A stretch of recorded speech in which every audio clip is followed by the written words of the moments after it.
Tour de Vizcaya 2024 ITT 17 kilometers. Magandang laban yung ating mga amateur ngayon na nandito ang mga malalakas.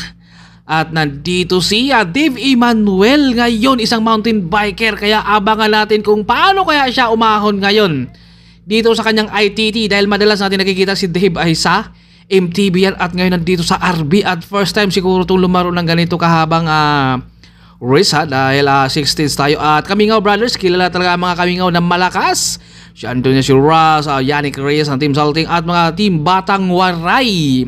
Shoutout kaya Gloria Guevara, Junicio Guevara at Jimmy Drummers ng Team Lakwat Zero of Stockton, California, Arwin Hisita. Magandang laban yung ating mga amateur ngayon. Defending champion natin dito si Josh Corpus ng Team Jen Lee. Batang Waray, pumapanay-panay siya ng 43 kps. Kumbaga dito ay hindi talaga nila binibigla kagad para hindi siguro sila mabunsol dito dahil speed talaga ang kailangan mo rito. Yannick Reyes, matulin yung kanyang start kanina, kumambyo pa at si Rush dito kakayanin kanyang patagin. Si Rush ay isang climber to at may pangrimate rin. Pero abangan natin kung kaya ba niyang patagin ngayon ang ahon ng 2 kilometro. Dahil yun talaga ang napakabigat nila at yun ang hinahandaan rin talaga na dahil sa patag. Parehas to sila lahat ng maintain. Pero kondisyonan lang din talaga at ito ay dumadapa na dito si Rush ngayon. Napakasulit yung kanang mga maintain talaga dito. Sa ITT, kailangan hindi ka talaga dapat babagal pero biglang bumagal si Rush. Mga Batang Waray. At Cargalo Cycling Team, maraming salamat rin. At andito siya, Vincent Bulanday. Nako, dumadapa na rito. At may pang-ahon rin to si Vincent Bulanday at may pang-remate rin to. At nandito si Andre, sila Pacquiao. Kaya magandang laban talaga ang kalaban nila dito ngayon. Si Dave Emanuel talaga ng Team Excellent Noodles dahil isang mountain biker. Pero grabe, kumbaga ibang klase, kumbaga parang walang kapaguran.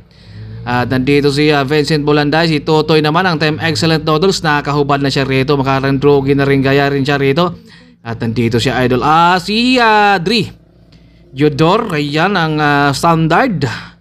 Maahon na siya at mga Team Batang Waray. Eto na, dahan-dahan na muna si Idol dito dahil hindi mo rin talaga pwede bibiglain to dahil ang iniisip talaga nila dito yung ahon. Siguro kung naruta na nila, alam na nila kung anong klaseng ahon talaga, pero kapag hindi pa naruta, yun ang mabigat talaga. Dave Emanuel, eto na ngayon. Isang mountain biker to at napakasulit yung maintain naman dito ni Dave. 46 to 45 kph matulin, ginagawang MTB yung RB ngayon ni Dave dito. Panay-panay yung kanyang sipa, para si Corpus lang sumipa itong si Dave. Talagang panay-panay itong si Dave ngayon. Solid na solid yung kanyang maintain rito ngayon. Napakabigat at talagang may diin yung sipa ni Dave. Alam natin na talagang sanayan si Dave sa MTB, pero dito sa RB ngayon mapapalaban siya dito dahil marami ang mga malalakas din. Ito na yung ahon ni Dave ngayon, talagang diinan talaga. Kumbaga galawang MTB talaga kapag napapansin natin si Dave rito.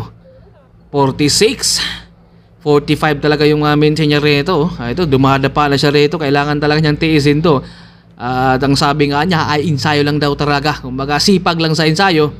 At ngayon lang ata to, medyo nakapogo si Dave sa RB dahil madalas talaga natin nakikita yan. Number 134. Screenshot kapag nanonood kayo at isend nyo sa akin kapag nanonood talaga kayo kung ano ang number ni Dave sa kanyang jersey. Number 134, isend nyo sa akin na kapag napanood nyo yan, meron kayong 500 load. Gcash natin, isisend natin yan. Siyempre, isend nyo sa akin messenger. Kung sa lahat ng mga nanonood natin, syempre, para naman mag-enjoy tayo rito. At kung nanonood talaga kayo, ano ang number ni Dave ngayon? Number 134 yan. Sa lahat lang mga nanonood i-send nyo sa akin. At syempre 500 Gcash natin, i-send natin, screenshot nyo lang. Send nyo sa akin sa messenger. Kaya abangan natin yan. Siyempre pipili tayo ng isa lang ron. Kung mga i-raffles natin yun Kung mga para naman malaman natin kung may nanonood ba talaga ni White Mix. Ayan si Dave, number 134 sa lahat ng mga nanonood. Send nyo sa akin kung anong number ni Dave. Tsaka pipili tayo doon ng isa ron para bibigyan natin ng 500 load. Gcash natin dyan At ay dyan napakatining pa rin yung sipa ni Dave dito. Parang hindi nagbabago yung sipa niya rito. parang hindi napapagod si Dave, ah. Dahil ang iniisip siguro niya dito ay mountain bike yung dala niya. Dahil kapag sa mountain bike, alam natin na malaki ang gulong. Kaya mabigat talaga at ito ay RB yung gamit niya. Malamang kayang-kaya niya panayin ito ngayon. At nandito pa si Azor, si Andre, si Jos Corpus, yung ating defending champion natin dito. At si Arking, malakas umahon to si Arking. Mapapalaban din siya dito ngayon.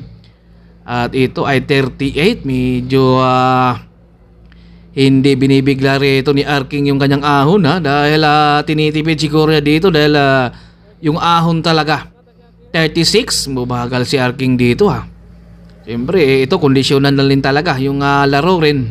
At ito rin si idol dito. Talagang hindi niya binibigla rito. Si John Lloyd, nako, mapapasubo dito si John Lloyd. Nakahubad na siya rito. Grabe yung ITT dahil ang kalaban mo talaga dito, yung oras mo na kailangan, hindi ka dapat talaga babagal at kailangan talaga yung speed mo sana, pero dito ay tansyahan to eh. Kumbaga kailangan mo ring sanayin rin, dapat meron ka talagang ensayo rin sa ITT. Ito rin talaga ang kailangan rin, pero hindi natin madalas ginagawa, kaya ito ay medyo mahirap din talaga. Jomar Kamingaw, number 133. Ito nang abangan natin ngayon si Jomar at hindi minamadali rin dito ni Jomar dahil alam niya na may ahon. Tinitipid din dito ni Jomar. Sa lahat ng mga nanonood natin, ano ang number ni Devon Timayo sa kanyang jersey na nakakabit dyan sa likuran? Ayan, isin nyo sa akin na screenshot at pipili tayo ng isa. Siyempre magbigay tayo ng 500 load Gcash natin yan. Pipili tayo ng isa ron. Dito si Jomar Kamingaw. Ito, naka-giant rin dito. Sulit yung sipa ni Jomar na dito. Umabot siya ng 36. Talagang hindi binibigla ka dito ni Jomar. Pero si Dave kanina ay hindi bumababa yung kanyang sipa. Grabe 46 to 45. Minti ng mga pro na yan. Si Andre Domingo, ito na ngayon. Naghabulan yung dalawa rito ngayon. At nasa harapan na itong si Andre. Nagkakatuhugan na yung dalawa rito ngayon sa kanilang na ITT, pero syempre bawal lang ang dyan, trangko. Kumbaga agwat naman yung dalawa dyan, no? Andyan naman yung kanyang papa dyan, yung kanyang daddy. Ito, matulin. Grabe yung mga diinan talaga, no? Kumbaga ito yung mga malalakas din sa mga team standard. Kumbaga soon, yan na rin yung aabangan natin sa pagiging pro. Number 113. Ito, panay-panay si Andre dito, 39. KPS din ang maintain rito. Kumbaga nagtitipid talaga to sila dahil yung ahon talaga ang inaabangan nila. Pero grabe yung maintain. Nakita natin ni Devon Timayor kanina. Hindi bumababa yung kanyang sipa.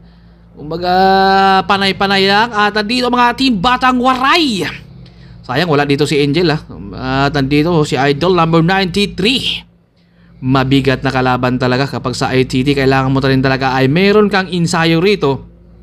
Sanayin mo yung speed mo, yung oras mo. Kumbaga kailangan talaga ay practicein rin talaga. Number 93, ating mga Batang Waray. At si Vernon Amaranto, na ako medyo nadroga dito si Idol, ha. Kumbaga napapalaban siya dito sa mga bagets talaga. Siguro kapag mga kategory ni Vernon ay kayang-kaya pa niya talagang lumalaban dyan. Yun nga lang, mga bagets yung mga kalaban niya dito. Kasama dito si Resty Aragon. Andyan naman si John Paul Laureta. Malakas umahon rin yan. At AG Azor, ito na si Azor ngayon. Aabangan natin ito ngayon dahil malakas to. Dito si Azor din.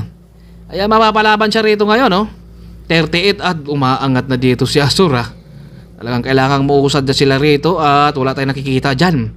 Pero alam natin si Azor na malakas talaga to at pumapanay-panay dahil si Julius Tudtud, ito yung mga kalaban na sa may Tour of Quezon. Yun nga lang, si Julius Tudtud ay nasa ating pro, kaya ito si Azor talaga nagkikibabaw rito, pero hindi pa natin alam kung ano talaga yung mga oras na dito, kaya mamaya syempre doon naabangan natin to ang Resty Aragon. Nako, dalawa sila rito ngayon. Kumbaga napapalaban dito si Resty Aragon sa mga bagets. Siguro ko kapag mga kategory din ay talagang kayang-kaya pa yan. Sumisibak yan si Resty Aragon. Ito, dahan-dahan rin siya dito. Ang bigat ng sipa rito, may laman din yung sipa dito ni Resty, naka-big ring din. Jos Corpus, ito na, defending champion natin dito si Jos Corpus.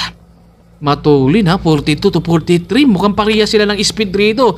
Yun nga lang, merong ahon na 2 kilometers, kaya doon to sila magkakatalo talaga. Ang bigat ng ahon rin na tulin, no? Kumbaga kapag sa patag talaga ay parehas kayo ng maintain, doon talaga sila sa ahon magkakatalo nito. Antulin rin at panay-panay yung kanyang ginagawa rito dahil ito yung ating defending champion rito. Kaya aabangan natin ito ngayon kung sino kaya sa ating amateur ang mag-beast time natin dito. Meron tayong top 5 pero sa ating podium ay top 3 lang. Ito dahil mabigat din yung kanilang kalaban ngayon. Nandito si Andre Domingo. Yan yung ating mga malalakas din sa standard. At nandito ang nag-iisang mountain bike na si Dave Montemayor. Kaya kanyang patagin ang Stage 1 sa kanilang ITT Tour de Vizcaya 2024 dahil bumabanat na dito si Jos Corpus. Talagang panay-panay talaga yung kanyang ginagawa. Parang walang kapaguran din. Itong ating top 5 natin.